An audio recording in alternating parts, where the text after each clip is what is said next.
Hello, and welcome to the Marketing on Purpose podcast. I'm Michael Fennick, partner at RDB. Today, we are joined by two CEOs. First up, Andrew D'Souza, CEO and co-founder of Clearbanc, a venture capital firm specializing in non-dilutive revenue share agreements with startups based in Toronto, Canada. Our other guest today is Swish Goswami, CEO and co-founder of Trufan, whose goal is to democratize social data. Its platform, SocialRank, helps brands find their most valuable followers, identifying and engaging micro-influencers, aiding in the understanding of their competitor set and industry top fans, compare audiences, and analyze content. In addition, we're joined by RDB CEO Mario Alonso de and International Marketing Executive Karen O'Brien. Let's get started. Thanks for making the time. So, Andrew, first, congrats on being nominated as the best leader on LinkedIn as a finalist for the 2020 C-Suite Awards. Wow. And you're in good stead, man. You're alongside the CEO of Goldman Sachs and Virgin Atlantic. So yeah, I found that pretty hilarious. That company, it's very flattering. So tell us about yourself. Tell us about Clearbanc, what it does. Yeah, so Clearbanc, we started the company 5 years ago.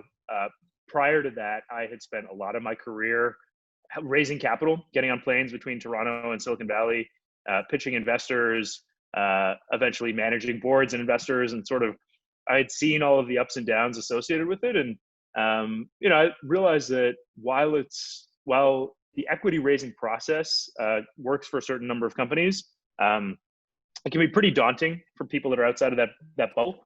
And it may not be the best financial product for every business. And then my partner, Michelle, sort of had the almost exact opposite experience, right? She bootstrapped her first 4 businesses, sold her last company to Groupon, and then joined the cast of Dragon's Den, which is Shark Tank of Canada. And she has been sort of investing in businesses across the country, again, mostly who don't need to give up ownership of control because they've already figured out their business model. They've got their product, they understand the channels to acquire their customers. They just need, additional capital to grow at the pace that they want. And so, what we started with for Clearbanc was, how do we help more of those founders, right? So instead of us starting another venture fund, could we create a new product that helps more of those founders grow on their own terms, and structure it as a revenue share? So we invest in the company, we take back a fixed portion of revenue till we make our investment back. And that's been the mission of the company, is just, how do we tilt the balance of power in favor of founders, and continue to kind of bring to bear all the advantages that large venture capital and growth equity has to much earlier stage founders and companies, and let them grow on their own terms. So we've invested just over $1 billion into about 2,500 companies across the world right now, and we're not stopping. Any particular market that you're focused on or over-indexed in?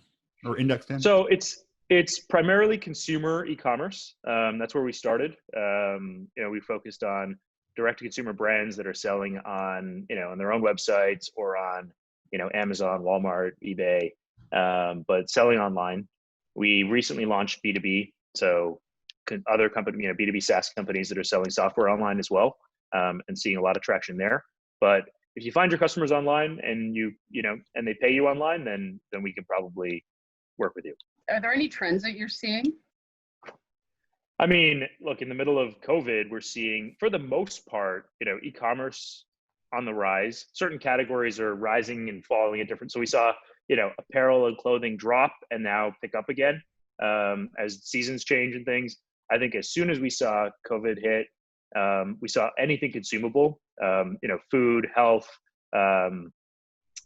like staple goods, sort of a structural shift in that market. And so I think that's probably going to be sustained once people get on a subscription for, their toothpaste and toilet paper or their groceries. Like, they probably just stay on that. And so I think it'll be really interesting. Now we saw things that are, like travel gear and stuff like that, things that are highly correlated to events, anything to do with like music festivals, temporary tattoos and things like that. Certainly decreased. Anything to do with like live events and sports and travel.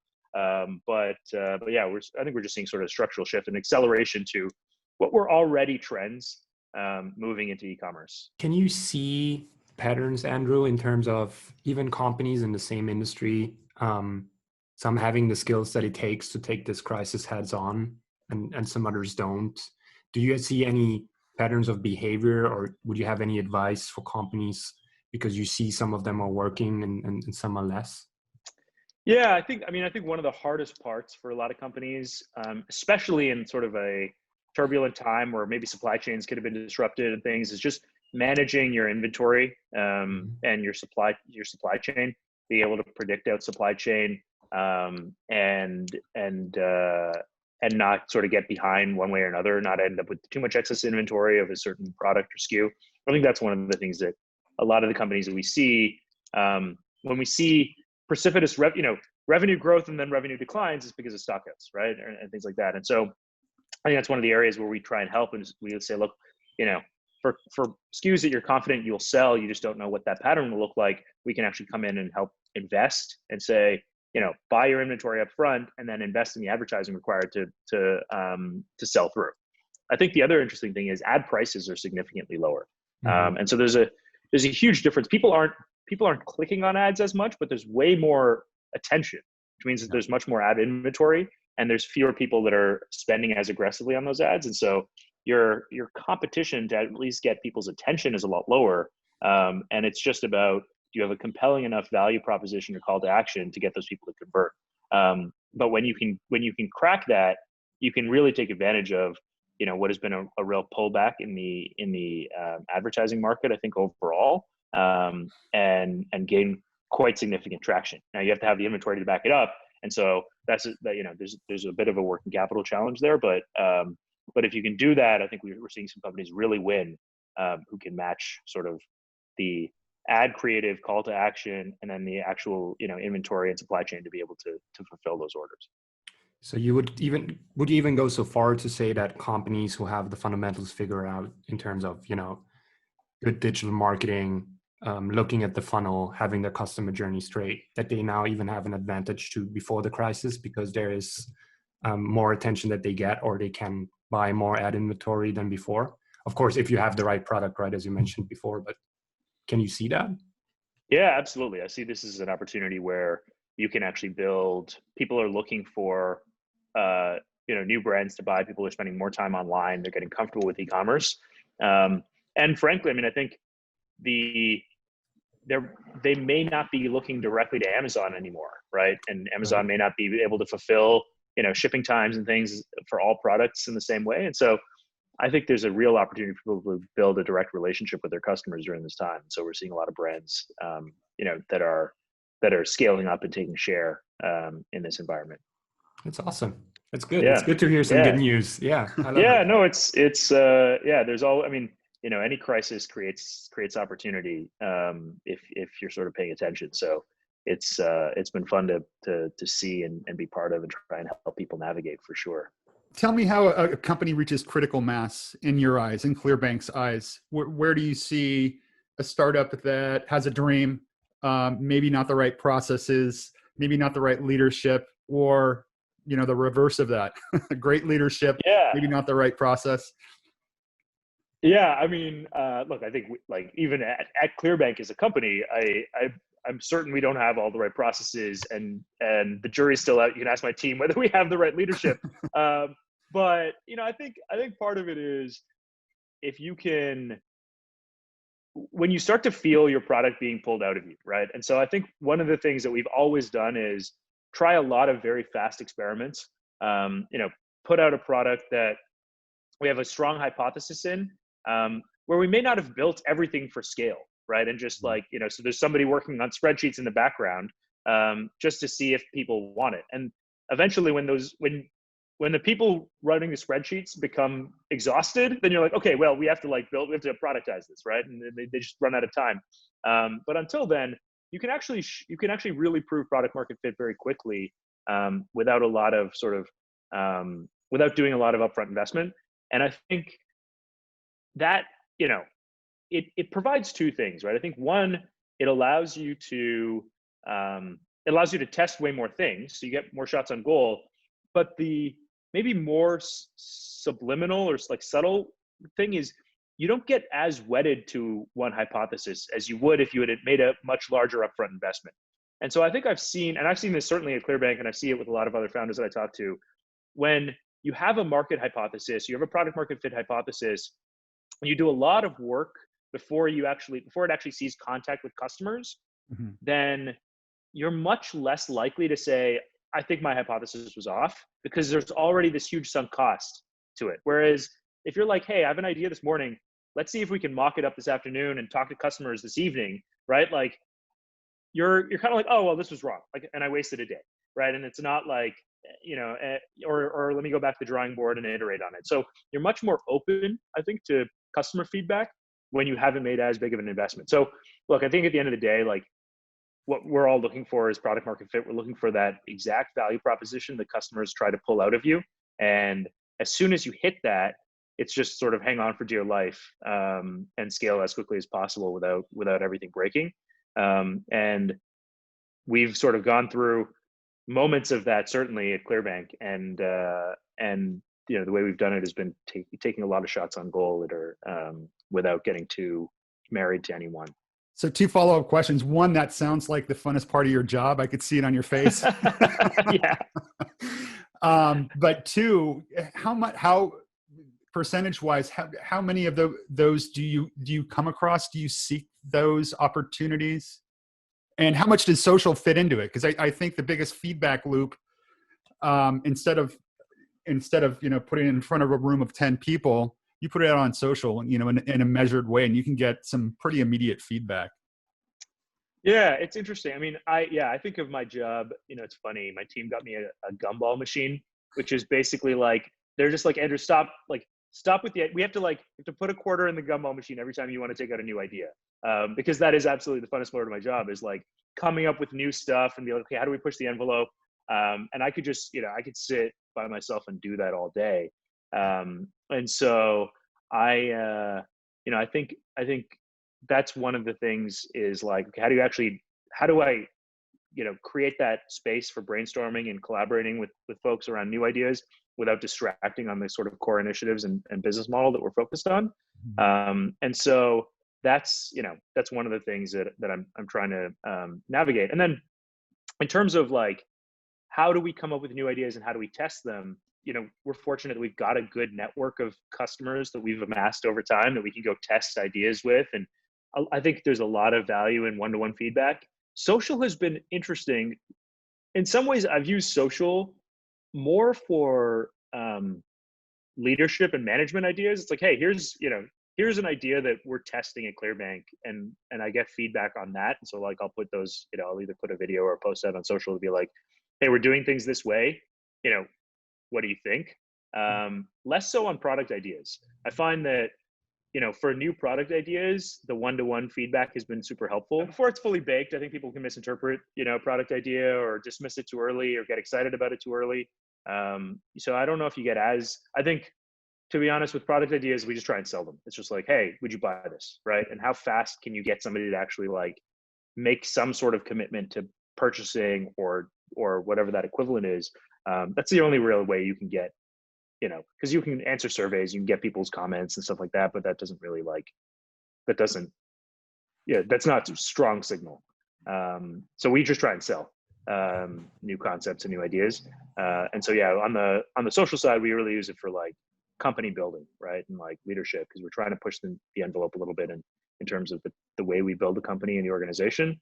And so there's a lot of new novel ideas, some controversial ones, that we put out there pretty frequently. Andrew, do you think there's any advantage to being a Canadian company? I mean, there's a huge entrepreneurial community in Toronto and where you are, but you clearly work beyond that. Yeah, I think there's a couple of advantages. So one is, I had a network. I'd spent a lot of time in Silicon Valley. I'd lived there for a few years, and but the largest companies that I built prior to this were all in Canada. And then Michelle is obviously like on TV in Canada. And so we've got a good, I think it would be hard for us to build the caliber of team that we have anywhere else. Like we were just able to get great talent very quickly. And then I think Toronto is probably one of the most global cities in the world. And, not that we don't have our own like, racism and race relations problems. And, like Toronto certainly has has had its challenges with like the Black community and with indigenous people, and like we're still navigating all of that. But it's very different, and I think is grounded in probably a different history than in the U.S. And so for the most part, Toronto's been a very welcoming place to people from around the world. And so if we're trying to build a global company, it's helpful to have those perspectives at the table, from across the organization. And we can hire people that speak native in every different language and understand the nuances of doing business in every different culture. And we can do that all in Toronto, which I think it would be hard to find another city that you could. And, frankly, if we're trying to help founders with their capital raising efforts, as hard as it is in Canada or the US to raise capital, it's like an order of magnitude harder everywhere else, right? Where the banks are more conservative, where venture capital is not as developed. And so if our mission is really to help sort of tilt the balance of power in favor of entrepreneurs and founders, we have to be a global company. And so I think in a lot of ways, Toronto might be the best place in the world to build a global company like ours. I agree. I love that. Were you aware that you're building a purpose-driven company when you started? Like, were you already familiar with the whole, theme around purpose and the trend that was emerging, or was that something that you explored later and then realized, hey, actually, we're a purpose-driven incubator? Yeah, I mean, I think a lot of companies are started, scratching the founder's own itch, right? And so I had spent so much time raising capital instead of spending that equivalent time with my team or with my customers in previous companies. And I think in the early days it was helpful to have a thought partner and a real sort of like an investment, like a partner in the business. But once we had figured out the model and it was just like, hey, we know $1 in equals $3 out, we just need that money faster to grow and to sort of win the market faster, it just started to feel like a tedious part of my job was continuing to capitalize the business. And then you just realize the cost of that capital, right? And, not only from a time perspective, but an actual financial perspective. And so I think it really started with like, hey, I'm facing this problem. And I was pretty deep in the Silicon Valley network. I'd done this a few times and it's still not easy. What must this look like for everybody else? And so, I don't know if I think like, it's hard to be a founder if you're not mission driven. It's hard to just like, if you don't align with the mission and you don't really see the value in the world and you're not passionate about the problems that you're solving, it's hard to get through the really difficult times. So I've never been able to do that. Like I've previously worked in education and I've worked in identity and I've worked in a few other spaces, but each one, I'm like, the biggest version of this company really changes, humanity, right? And so even if a small version, even if like what you can sort of see at the surface feels sort of like trivial or niche, at the end state, at the biggest version is very, very exciting and inspiring to me. And that's what gets me out of bed in the morning. And I think every founder has to feel like that in some way or another. But I think in a lot of ways, if you've actually lived the experience, you're in a much better position. You kind of get a shortcut or a cheat code in it, right? Versus building a product for somebody whose shoes you've never really walked in. You can do that, and it can be rewarding, but you have to go through a lot more cycles to get it right, I think. Hey, Andrew, a quick question. Talking about waking up in the morning, what keeps you up at night? What wakes you up at 3 a.m? I think a lot. So we've had a very we've been very deliberate about the type of people we've hired and the culture we've built. And we hire a lot of founders because they've lived and breathed that challenge, right? So they have a lot of empathy for the customer. And that's across our product and data science to our sales and marketing teams. And so I think what I worry about is as you scale very quickly, can you maintain that level of connectivity? Can you maintain that culture in a remote environment, which, we're now in and trying to navigate? How do we maintain that connection to the mission and that connection to your colleagues that, we really that was so important to all of us and was a really source of energy. Mm-hmm. Now I think like it or not, learning to lead in a remote environment is a management skill of the future, right? Like I think that agree. I think you just have to be able to inspire, hold people accountable, drive alignment, communicate.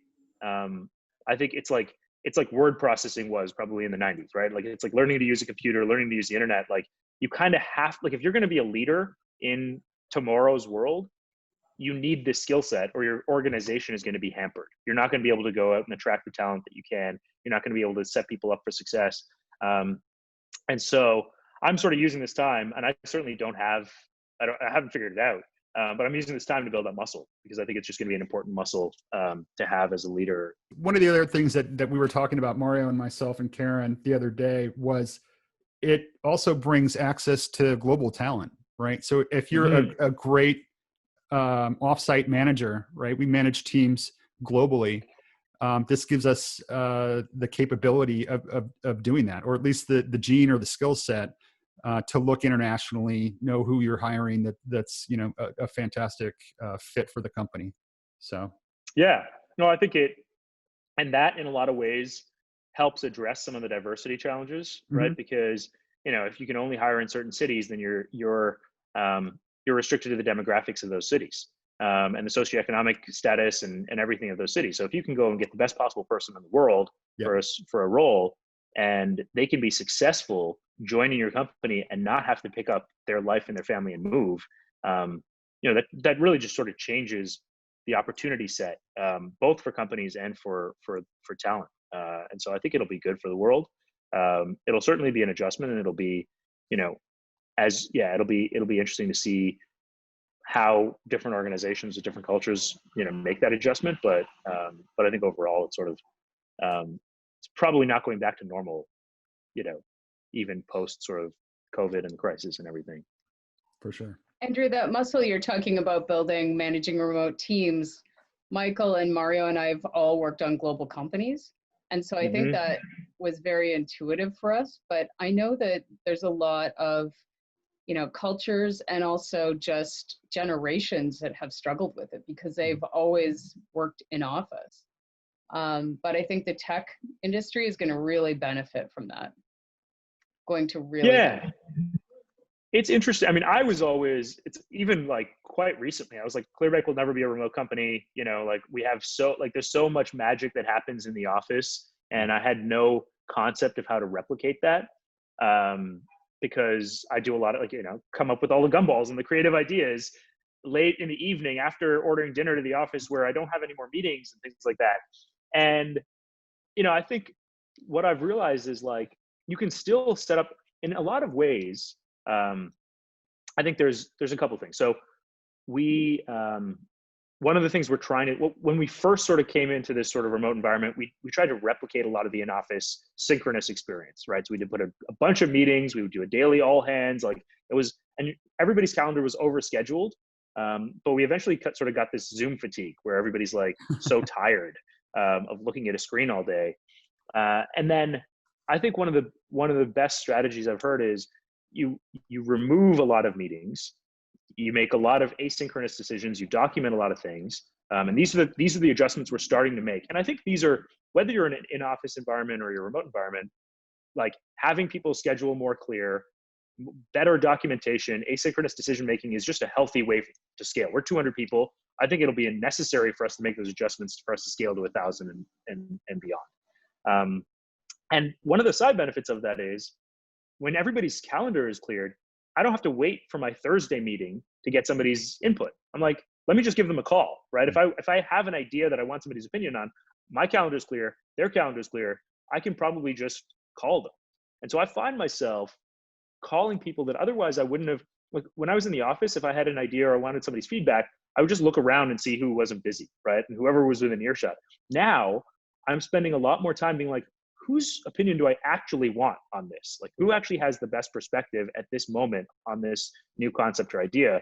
And so I'm calling people who, were parents and would leave, they would leave the office early, but then they'd come back online later, but they were never around in the evenings. So I'd never asked for their opinion. And so, we've got employees in New York, like they're way more involved in brainstorming collaboration just because, there's less friction now. So I think there's some really interesting benefits that arise when you sort of restructure around some of these things. Mario, you work with your partner building your business. Andrew, how is that for you? Can you talk a little bit about that? Yeah, I mean, look, it's been overall really great, right? Like we spend so much time. We're so passionate about the company and the team and the mission.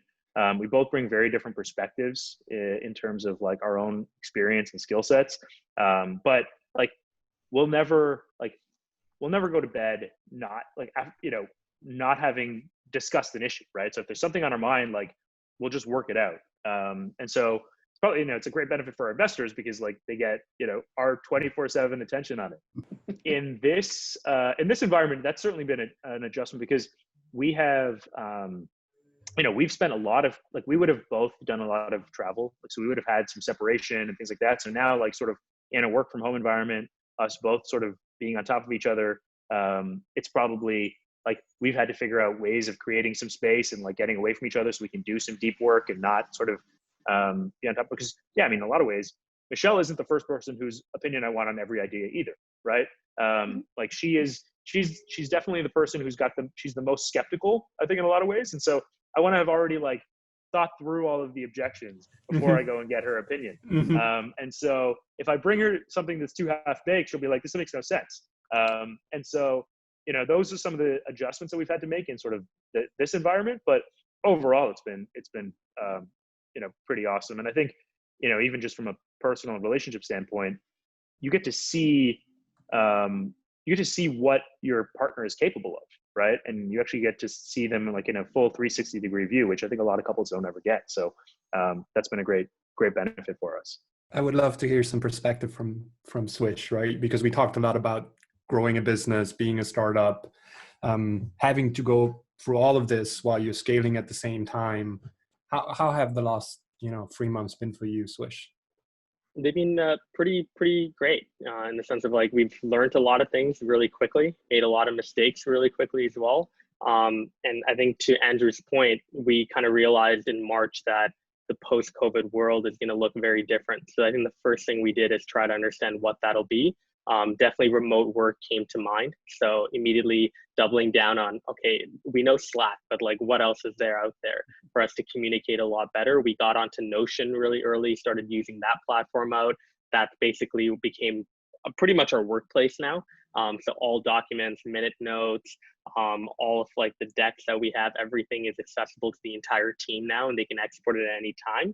I think the second thing is understanding that more brands are only going to need social media more. And that was validating a lot of the work that we did. So now it's about making ourselves attractive and accessible to all businesses, not just enterprise.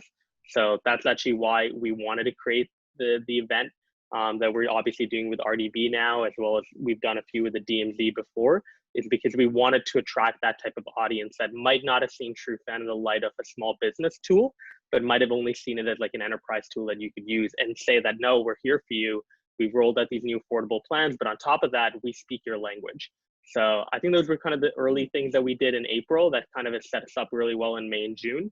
And we're seeing a lot of the results off that. But similar to Andrew's point, it's been challenging, running a remote team as well, because we weren't even fully all in the office at one point. So like we kind of bounced around between like starting off remote in 2018, going into an office where we only had about 8 or 9 people, and now being close to 20 people that are all remote.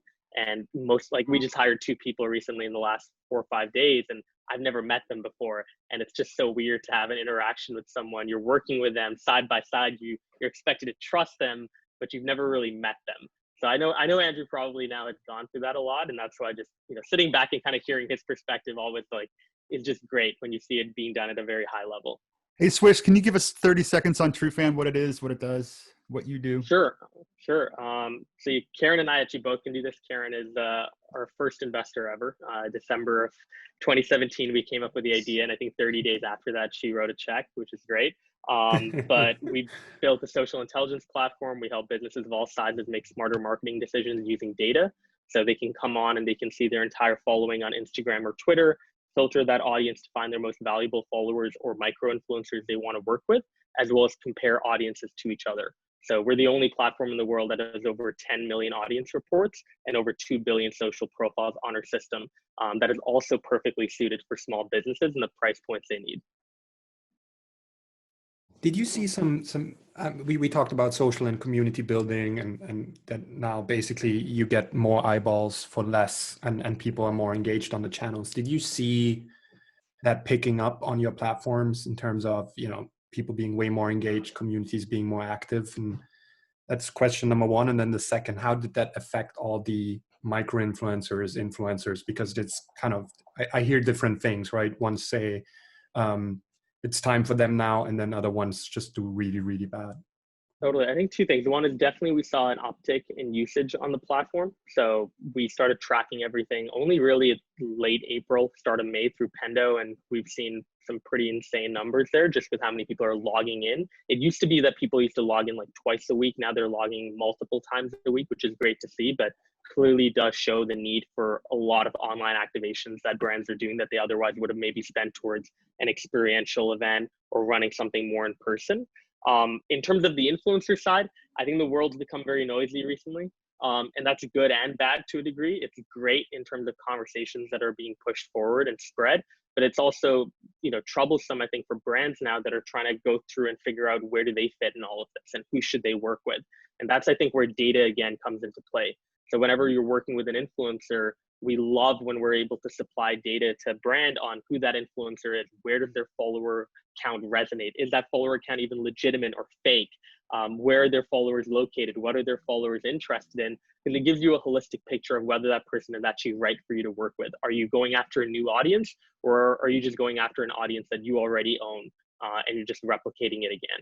Yeah. So back to build on that, Andrew, does that change where you are today versus 6 months ago in terms of funding or the need for funding for your businesses? Right. So there are more eyeballs, right? What's been your experience there? Yeah. So I think there's a couple of things that are happening, right? I think one, in terms of access to capital, a lot of other alternatives have dried up. So I think there've been some government programs, but beyond that, banks have gotten much more conservative. VCs are just not, they're not as aggressive writing checks. And so I think there's fewer options for companies, and they're very focused on, their cash runway, their burn. There are some companies certainly that are trying to accelerate and take market share, but to do that, in any environment, you almost always need some external capital to fuel that. And then a lot of companies are trying new channels, right? So people are trying influencers, people are trying podcasts, people are trying, so I think that's one of the interesting opportunities is being able to match, and this is one of the things we're investing a lot in, identifying a company, company category stage with what's the right media mix, right? What are the right channels that you should be? Because I think a lot of people get started on a Facebook or Instagram, and then like they never figure out how to, then they realize that channel gets saturated and, tapers off in efficiency, but then they don't know what to do next. And the learning curve on a lot of new channels, the learning curve on things like video, the learning curve on things like influencers, that's high, and it's hard to make that upfront investment. Sometimes when you don't know that it's going to work for your business or your brand. And so that's one of the areas where we're trying to, invest in is, can we actually give people a bit of a playbook to say, if you're going from 100,000 a month to 200,000 a month, here are the next 3 channels that you should be looking at, because we've seen this now across, tens of thousands of businesses that we've worked with. And you'll provide that guidance, right? So you'll come in and say, okay, here's a check. Let's focus on, the full funnel or top of funnel. So actually that brings up a question. In these times, as an investor, are you just looking for solid returns in a short amount of time? Or are you aware that, building the brand, it all needs to kind of push forward at the same tenor, if you will? Yeah, I mean, it's something that, we almost always invest in companies that have something that's repeatable about their business. And so it's just about sort of continuing to pour fuel on the fire. We're not in this, we're not experts in like product development or finding product market fit. We're really we're accelerant, capital. Equity investors are, they probably make sense at that very early stage, like with Karen and Swish, where it's like, hey, here's an idea. I think this could work. Like, let's actually go build it. You're really looking for a partner in that. Once you've sort of figured out your business, that's when we can help, get involved and help you accelerate. That said, we're starting to work with earlier companies where, earlier in that phase and being able to make a longer term bet on the growth of them. And so we're working on a few modifications of our product to be able to do that. But for the most part, it is, we come in once you figured a lot of your, at least your business case, business model out. Yeah, exactly. What are the main KPIs that how do you navigate through the KPI jungle, right? I mean, e-commerce, you could look at a million things. If I come to you as a company and I say, here is my business case, what are you looking at? Are you looking at return on advertising spend, conversion rates? Like, give people a bit of a sense of what is a good business case, right? Yeah, I think, in e-commerce, we look at exactly like, your return on ad spend, your margin, how much free cash flow you generate, and at what period your payback periods on that new investment, working capital cycles. And then we'll start to look at like the channels that you're using, and are they saturating or do they have headroom to grow? We'll start to look at, your order, how many customers you get, do you get repeat purchases? What does that look like? We'll look at, average order values and SKU mix and diversity. So, and it's not one size fits all. So for certain categories, a lot of SKUs is good. For certain categories, fewer SKUs is good, right? For certain categories, high repurchase is good. For certain categories, it's unlikely, and that's okay. So we really look at it on, segment by segment, category by category basis, figure out what makes a strong business, for that business type. And then our models will sort of make a risk-based assessment on it. Very cool. Much more traditional sort of e-commerce metrics that are going to drive growth. Exactly. Swish, for you, I mean, if we talk about in digital marketing, KPIs are all over the place. We know about social and influencers and community. People for a lifetime try to find that holy grail of what is a follower worth, what is an influencer really, what's my return on investment on influencer marketing and stuff like that. What is the learning that you got in the last years in terms of how can you show the value of the community and of engagement and of influencers? Definitely. I think two things. One is, I think over the last few years, brands have realized that just by having a high follower count, it doesn't actually lead to conversion directly. And that there's a big difference in having a campaign that's driven for impressions and driven for conversion. The two don't necessarily go hand in hand. So you could get 10 million views on a post, but that doesn't lead to as many sales as you might think. And was it truly worth it at the end of the day? That goes back to your goals. So if you are very conversion focused, we have a nice saying at Trufan where we do prefer 30 micro influencers to one big time influencer. And the reason we say that is because if you find 30 people that are a lot cheaper to work with because they don't have as big of a following, but if they don't have as big of a following, they likely have a higher engagement rate because they're a lot more loyal to their community. They know their community more on a one-to-one basis. They have more of a personal connection with their following. And they probably already buy from you to some degree, or they know about you and they're not just running another sponsored ad for their community. That can yield a lot of great results. And so finding 25, 30 people that are within your community or within your category even, and arming these people with content or with product, whether it's free or for a very small cost, that can be great. And so that's something we've implored a lot of brands to look at. I think things are still changing, but you take a look at like Unilever, for example, and eBay, they've said that they're not going to do the traditional model of influencer marketing anymore. And they've looked at their own buyers, their own sellers, and thought, how do we find the influential buyers and sellers that we have and equip them properly to advocate on our behalf? So I guess a question for Andrew and Swish, both what Swish has built with Trufan is analyzing data, right? So that's obviously important to a marketer. Andrew, using data as a tool, that obviously has to drive every one of your decisions. I'm probably throwing something out there that is obvious, but I guess a question to when you think a product or an investment has reached its limit. So what's your time horizon, Andrew, on an investment time-wise? Yeah. So right now, I mean, we invest for like 6 to 12 months at a time, because that's sort of what we can do with data to predict revenue share, or sort of predict cash flows of a business. But we're continuing to invest and figure out, can we take that longer? Can we actually make a longer term bet based on some things that we know about, about this business in this category? And can we actually identify companies? So we're continuing to push the envelope around how long we can think through a time horizon in a bet. I think it starts to move more and more to like an equity type investment, the longer term bet we're looking at doing. And so that's sort of, we're trying to figure that out as well, is like, can we actually unlock more capital for companies up front, and us stay a partner with them for a longer duration. So that's sort of where we're at right now. Do you see a pattern in the companies you take on that are successful? Like, have they been consulted by the right agencies, that they already built the funnel and they are, market ready? Is it a generational thing? Is it an attitudinal thing? What do you think a person needs to ramp up a successful e-commerce business? And then what do you see in the market and in terms of good consulting or bad consulting?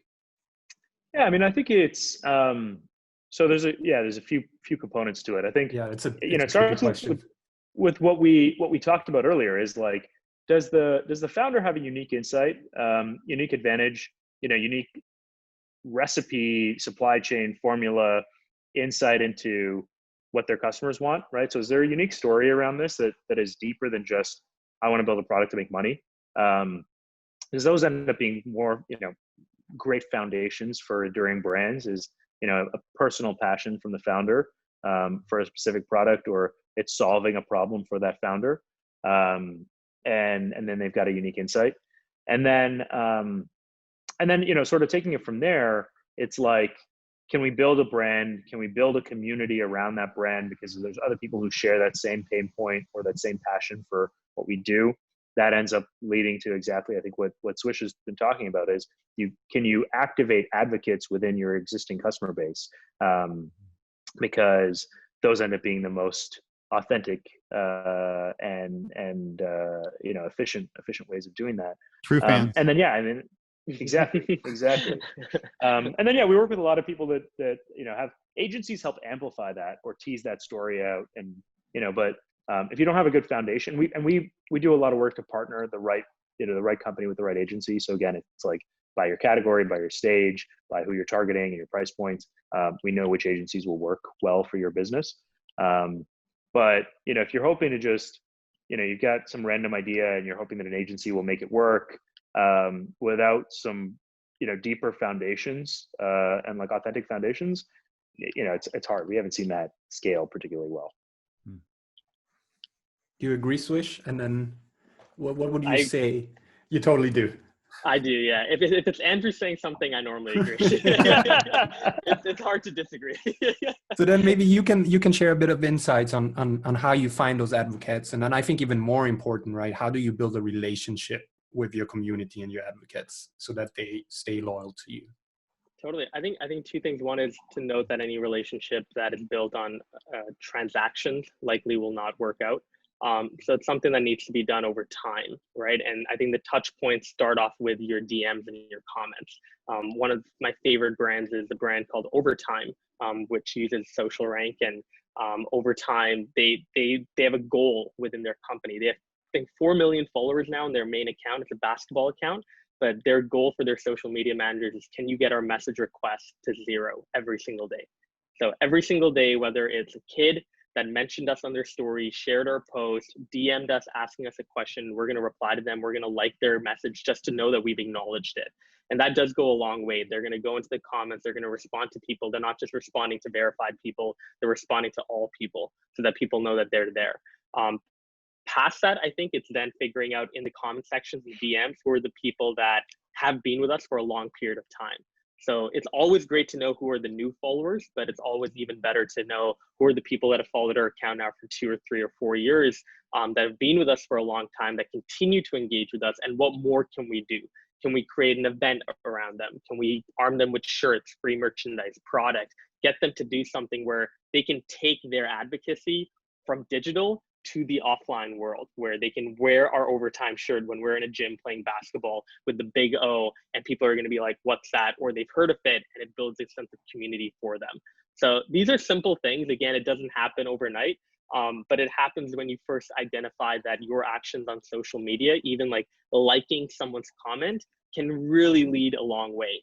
If you are willing to take that next step and then take it further in terms of acknowledging them, using them as a part of your campaigns, and trying to always think about what's best for them.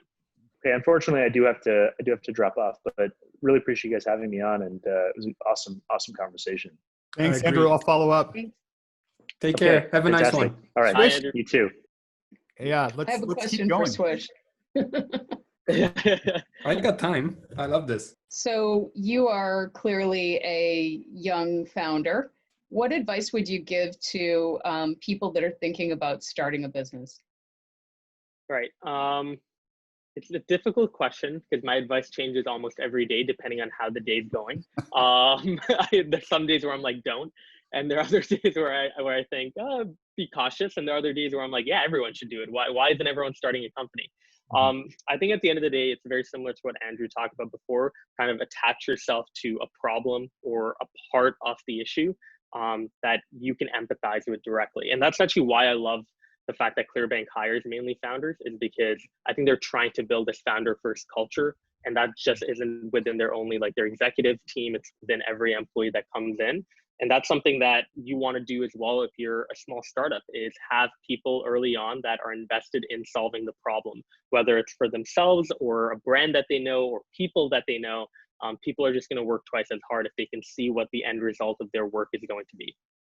I also know that diversity is very important to you. And as a CEO, you've been very public about saying that we have a greater need for diversity and inclusion. Can you talk a little bit about that and what that means for you at Trufan?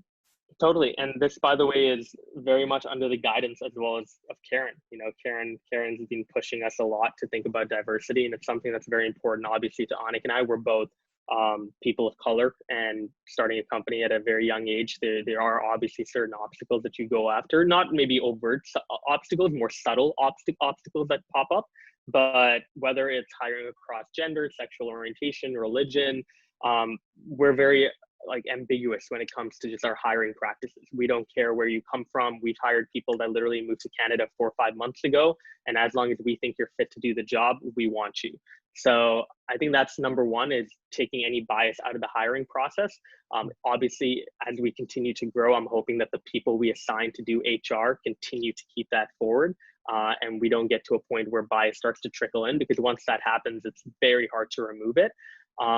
But that's something that starts from the ground up. It starts with Anik and I still being a part of every single hiring discussion. And I actually look forward to that. I look forward to doing the final interviews, because as a student, I had to do so many interviews that I thought were bogus. And it's nice to just have some payback now, where I can ask the tough questions and see how people answer them. I hope that's a generational thing, Swish. I truly do. And I know that we're going in that direction. So thank you for championing that for the next generation. I mean, Michael and I and Mario are used to working in work environments where you have upwards of people from 20 different countries.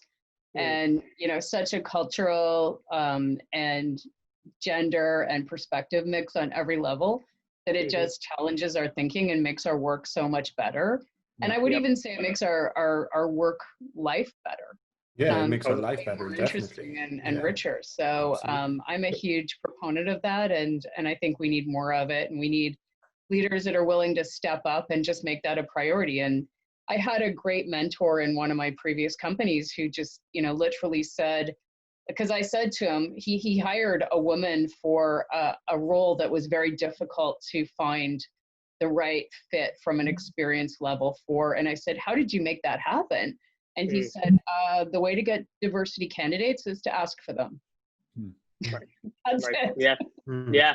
To put yourself out there. And you know, it was just, wow. Yeah. Yeah. And there's no excuse, I think, now not to do it, especially with remote work and where people are hiring remotely. Like, you can hire from the global pool. It's not like the excuse is, oh, I go outside and just people aren't applying to my in-person job that's in I don't know, blank insert state that likely is a little in the southern part of the United States. It isn't like that anymore. There's a global world now, and with, the ability to interview people via video call and work with people online, you should be able to find diverse talent. Oh, absolutely. And I feel like maybe most companies haven't realized it, but it's not, there's like, you don't have a choice, right? So I think, and I can see it here from Europe and having conversations, from East and West. I feel like in the West, we're a bit pretentious and a bit too full of ourselves in terms of what we think, what we have in terms of talent and skills. And you'll see in 20, 30 years, like Southeast Asia, India, Singapore, they already do, right? They're gonna kick our ass. So and they're gonna say, well, you either I work for you in Dubai or in Mumbai, or I don't work for you at all. And either you have, you fit my culture, or I don't work for you. So I think if you don't start now, you're already late. And if you don't start now, you will be you'll be obsolete in 15 years because the talent is coming from over there.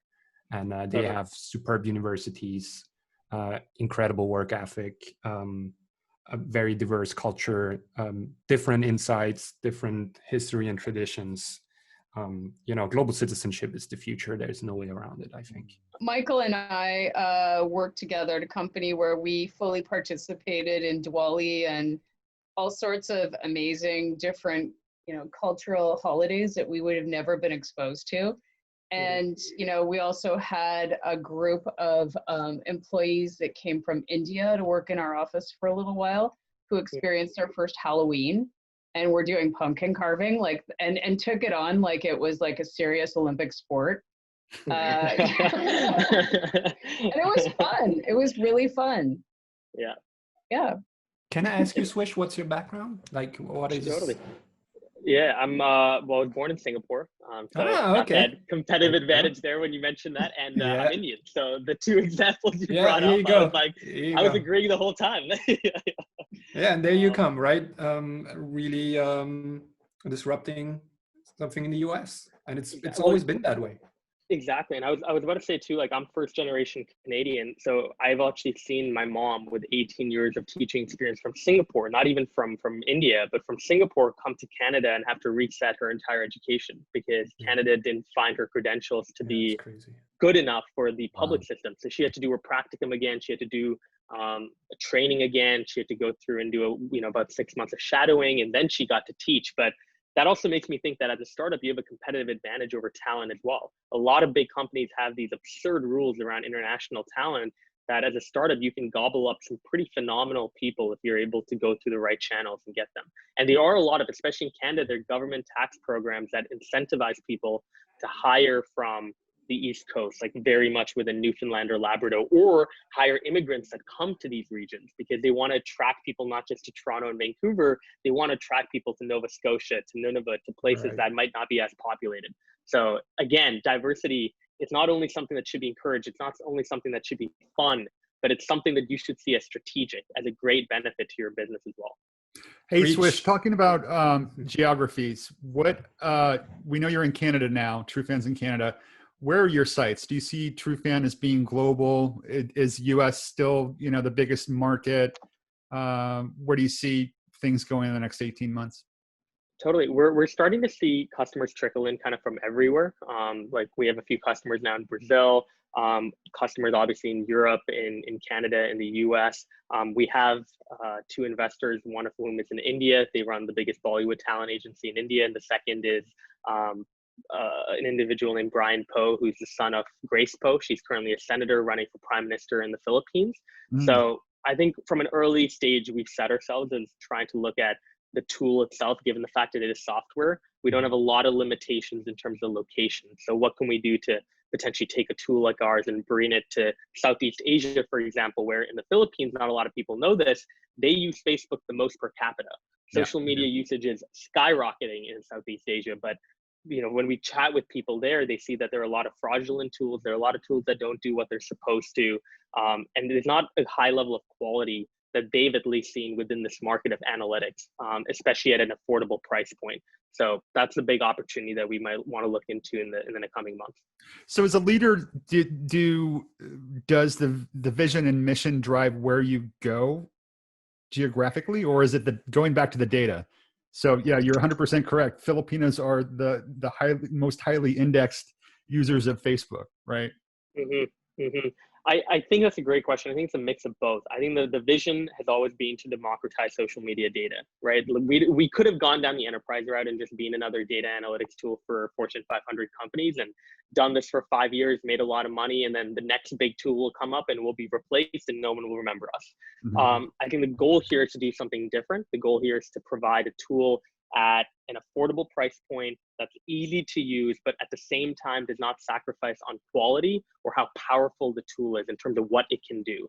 And so if we combine those three elements and we go after a small business market that absolutely in today's day and age needs a tool like this more than ever to engage online communities, that I think is a big opportunity that we kind of want to go after. And that is exactly what drives our vision and mission.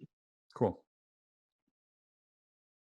Guys, I'm sorry, I would have to drop because I have a dinner. But Swish, we have to continue this. I'll drop you a note. We have to have a one-on-one finally. 100%. Yeah, we need to talk about the Philippines and life and about our stories we share and we don't share. I think your parents can be very proud of you.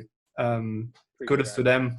Appreciate that. Thanks for taking the time, and it was always a pleasure working with you. And I can't wait for the next couple of months. Same here. And I was about to say too, like, I'd love to, on a one-on-one or whatever it is, look more at what RDB is doing, right? Like, obviously I've heard that you guys are doing great work from Karen, and Karen has only great things to say about you and Michael, but what are like the case studies that you guys have? Are there ways that maybe we can potentially partner up beyond just the event? I think there's a lot we can do here. I'm sure. Yeah. Yep. Talk soon. Awesome. Bye, Thanks, guys. guys. Appreciate it. Thanks, Swish. Bye, guys. Thanks, later. Thank you, guys. Bye. Bye. Thank you so much today for listening to RDB's podcast. If you enjoyed the conversation, please consider leaving us a rating and a review. Also, be sure to subscribe to the podcast and follow us on Instagram at rdb.agency and on Twitter at rdbagency. Thank you once again for listening. We'll see you next time.